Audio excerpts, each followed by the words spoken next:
You know what? I didn't go to the children's. I went to the general. When I'm coming through the hospital, I'm looking up. I said, "Where am I? This isn't the children's." They said, "No, you're at the general." But if there's one thing I gotta say is, in the ambulance, the ride was bumpy, man, to the hospital. We hit a couple potholes on the way there, and I was just like, "Geez, I hope this is." I don't know what we're driving over here, but it felt like there was a couple bodies that we had drove over. To be honest with you, some of the bumps were pretty big. But 6 years in this league and not miss a game due to injury. But if I was to miss it, I'd probably say that's the way I'd want to go out in a freak incident like that, not something where somebody ran me over or something like that. It's more of just a bad bounce and some bad luck. And you know what?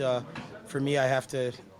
With the doctors, we have to just take into account that hopefully I have a long career left, and once this passes, hopefully we can just start another streak, So, I've always been taught not to stay down on the ice, to get up after something happens, and in that situation, when you start feeling weird feelings in your hands and stuff like that, it's just, it's a little scary, and once Graham came out, and I knew once he was on top of me that I was probably best just to stay down, and they took every precaution for my safety, and we've seen incidents happen at the Bell Center before, and they've always made sure that they've done things the right way, and they've helped a lot of guys in those situations. So they helped me, and I know that my parents were very appreciative of the precautions that were taken. And obviously now the focus is, I want to get back in the lineup and do everything that I can. But at the same token, with the organization, I don't think they want me out there, putting myself at risk. The first thing I wanted to do, because I knew it was my neck, so I tried to move my hands and my legs, because it's just scary that way. And